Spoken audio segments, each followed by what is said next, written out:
साथियों सलाम, नमस्ते, सत श्री अकाल और जय भीम जोहार।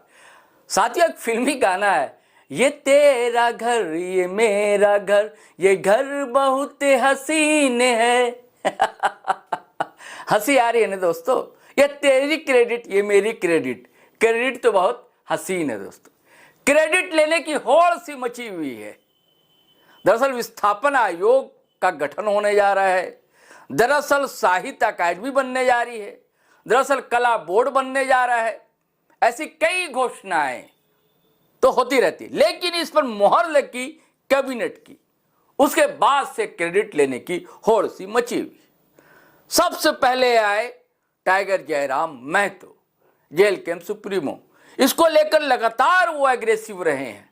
मैंने पिछले वीडियो में कहा कि इससे पहले जेएमएम भी एक्टिव रही है, कई सामाजिक संगठन के लोग रहे हैं और दल के लोग भी रहे हैं, लेकिन एक आंदोलन की तरह इसे इधर के वर्षों में उठाया है तो जेल कैंप ने उठाया और टाइगर जयराम महतो ने उठाया। और इधर सदन में वो बोले थे एग्रेसिव मोड में, जो एग्रेशन उनका होता है। और उसके बाद दीपक बुरुआ ने कहा था कि भाई शीतकालीन सत्र से पहले ही घोषणा हो जाएगी, और घोषणा हो गई, मोहर लग गई इस पर। तो कल वो आए कैमरे के सामने, जनता के बीच भी गए और ऐलान किया, और ये सब वीडियो वायरल हुआ। हमारे यहाँ भी आपने देखा। आज जाकर प्रेस कॉन्फ्रेंस की, कल नहीं आज की। किसने? सुप्रियो भट्टाचार्य ने, जेएमएम के सीनियर लीडर हैं और महासचिव। उन्होंने और क्या क्या कहा, उन्होंने सारी बातें बताई कि किस तरह जेएमएम आंदोलनरत रहा है इसको लेकर, कोयलकारों से लेकर वो नेत्रहाट तक पहुंच गए, और भी कई बातें उन्होंने बताई। हमारा सवाल सिर्फ ये है, आपकी सरकार है, और आपने बिल्कुल सही कहा कि जो पिछला अधिवेशन हुआ था जेएमएम का खेलगांव में, तो उसमें भी ये सारे मुद्दे थे, रखे थे आपने, सरकार से मांग जेएमएम ने की थी, मैं मानता हूं। और आंदोलन से भी इनकार नहीं है कि आप उस आंदोलन में शामिल नहीं रहे, नेत्रहाट फायरिंग रेंज वाला मामला हो चाहे कोयलकारों का मामला रहा हो। लेकिन सवाल तो ये है ना साहब कि सरकार तो आपकी पहले भी थी ना, अभी तो सरकार बनी नहीं है इस हफ्ते या इस महीने या इस 6 महीने।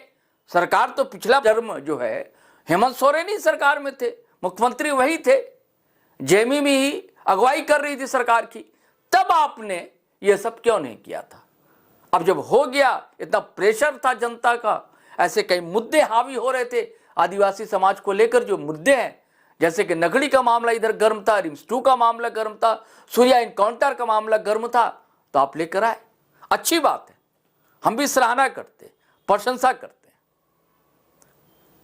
अब बोला क्या ये तो आपको सुनवा दें, चलिए सुनिए सुप्रियो दा ने आखिर कहा क्या है। जब हेमंत सोरेन जी के नेतृत्व में जब कैबिनेट की बैठक हुई, तो आपको याद होगा कि 2001 से ही जिस आंदोलन को हम लोग करते रहे विस्थापन के विरुद्ध और सही पुनर्वास के लिए, आप सबको याद होगा 2001 में एनएचपीसी का कोयलकारो परियोजना आया था, जहां विस्थापितों के आंदोलन हुए। हम उस आंदोलन के लोग रहे हैं, और उसके बाद वहां गोली चली। बाबूलाल मरांडी जी के नेतृत्व में उस समय सरकार चल रही थी, लोग शहीद हुए, और फिर गुरुजी ने जब इस बात को संसद में उठाया तो फिर वो परियोजना बंद, क्योंकि विकास विनाश के शर्त पे नहीं होना चाहिए। उसी प्रकार फील्ड फायरिंग रेंज नेत्रहाट का आंदोलन चला, हजारों लोग विस्थापित हो रहे थे, सशक्त आंदोलन हम लोगों ने वहां पर खड़ा किया, और उस फील्ड फायरिंग रेंज को भी जब गुरुजी की सरकार बनी तो उसको भी हम लोगों ने अपदस्थ किया। लेकिन आजादी के पहले से ही और आजादी के बाद राष्ट्र के समृद्धि, राष्ट्र के विकास के लिए हमारे क्षेत्र में बहुत बड़ी संख्या में खनन का काम हुआ, बड़े बड़े उद्योग आए। आज उन उद्योगों की स्थिति क्या है वो कहीं छुपी हुई नहीं है। इसलिए विस्थापन हमारा एक बहुत बड़ा मुद्दा था और लोगों के पुनर्वास का मुद्दा था। आप सबको याद होगा, हम लोगों का गुरुजी के जीवित रहते और उनको साक्ष्य मानकर हमने अपना 13वां महाधिवेशन 14 और 15 अप्रैल को खेलगांव में किया था। उस राजनीतिक प्रस्ताव को जिसको हम लोगों ने पारित किया था, उसमें एक मुख्य मांग हमारी जो थी वो विस्थापन और पुनर्वास आयोग का गठन करने का था और उस पर सरकार ने पहल किया और नियमावली बनी। इसके लिए मैं राज्य सरकार को अपने दल की ओर से, राज्य की जनता की ओर से कोटि कोटि आभार व्यक्त करता हूं, उनको धन्यवाद कहता हूं। ये लगभग 25 साल पुराना एक जन आकांक्षा थी, जन मांग थी, जिसको हेमंत सोरेन जी के प्रगतिशील सरकार ने, विकासोन्मुख सरकार ने धरातल पर उतारने का काम किया और करम पूर्व संध्या पर यह उनका उपहार राज्य के लिए सुखद क्षण के बराबर का। दूसरा, उसी प्रस्ताव में हम लोगों ने अपने जो समृद्ध परंपराएं हैं, शिक्षाएं हैं, सभ्यता है, संस्कृति है, नृत्य है, संगीत है, कलाकारी है, काश्तकारी है, उसके लिए भी साहित्य कला अकादमी, संगीत अकादमी, ललित कला अकादमी की स्थापना की भी मांग किया था। इसी राजनीतिक प्रस्ताव राज्य सरकार ने उस पर भी अपना सार्थक पहल किया और कैबिनेट ने इन 3 अकादमियों की स्थापना की, सुनिश्चितता तय की। इसके लिए भी हेमंत सोरेन जी को बहुत बहुत आभार राज्य की जनता की तरफ से, हमारी अपनी पार्टी की तरफ से। उसमें एक बहुत बड़ी मांग ये भी है कि जो हमारे जमीन का जोत कोड़ रहे हैं सदियों से, जो जमींदारों से जमीन, जो महाजनी प्रथा के तहत गुरुजी के नेतृत्व में चला आंदोलन, जब वो जमीन का रिकवर हुआ,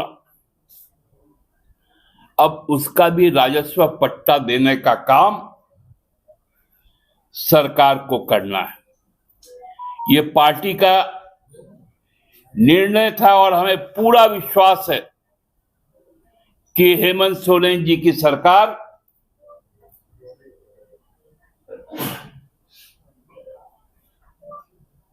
जो राजस्व पट्टा देने का काम, वन भूमि का पट्टा देने का काम और वो वनोपज का हिस्सेदारी अब आदिवासी मूलवासियों के हाथों में जल्दी सौंपने का काम करेगी। उस दिशा में भी सरकार आगे बढ़े तो हमको लगता है कि जो कमिटमेंट के साथ हम लोग आगे बढ़ रहे हैं, हेमंत जी जिस झारखंड राज्य के निर्माण का सपना गुरुजी ने देखा था, उस राज्य निर्माण के प्रति जो उनके बढ़ते हुए कदम है वो उनको श्रद्धांजलि के रूप में जाएगी।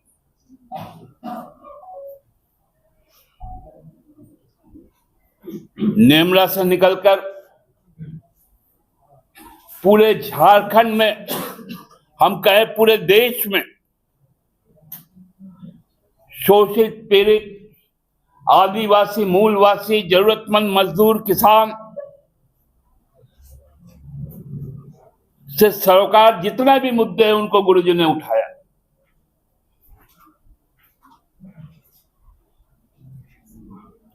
और जब अंत में उनका रांची में जो आवास उनको आवंटित था, वो आवास अब गुरु मां के लिए होगा, इसके लिए भी राज्य सरकार को अभिनंदन। और एक संग्रहालय भी राज्य सरकार तय करे कि वहां पर स्थापित किया जा सके।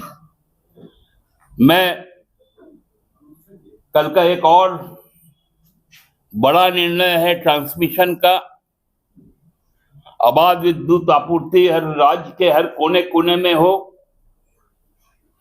उसके लिए भी राज्य सरकार को बधाई देता हूं और धन्यवाद कहता हूं। आप लोग सब करम उत्सव को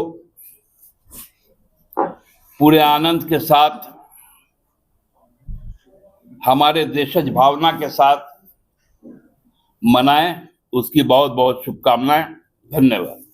चलिए साथियों, आपने सुना, मैं फिर कहूंगा कि आपका शुक्रिया, आपका आभार। झारखंड शुक्रिया बजाता है आपका, सलाम ठोकता है आपको, जोहार कहता है, जोहार झारखंड। लेकिन सवाल जो उठाया था मैंने वो आज भी है, अभी भी मौका है। कई सवाल हैं। आज नियोजन नीति, खतियान आधारित नियोजन नीति बननी चाहिए। ये कब बनेगी? जनता पूछती है झारखंड की, आदिवासी पूछते हैं, मूलवासी पूछते हैं। फिर आंदोलन शुरू होगा, लोग सड़कों पर आएंगे, फिर आ पाएंगे सामने। एक और मामला गर्म है, कुर्मी समाज को भी बतौर एग्रीकल्चर एसटी का दर्जा कब मिलेगा? यह भी सवाल है। सवाल तो कई हैं, सवाल दर सवाल हैं। झारखंड को जवाब चाहिए। चलिए साथियों, इजाजत दीजिए, आज्ञा दीजिए। जाने से पहले वही आग्रह गुजारिश है कि अगर आपने हमारा चैनल सब्सक्राइब नहीं किया तो कर लीजिए, और वीडियो हमेशा की तरह धड़ाधड़ फटाफट खटाखट शेयर कीजिए, लाइक कीजिए, कमेंट कीजिए। इजाजत दीजिए। जय हिंद, जय भारत।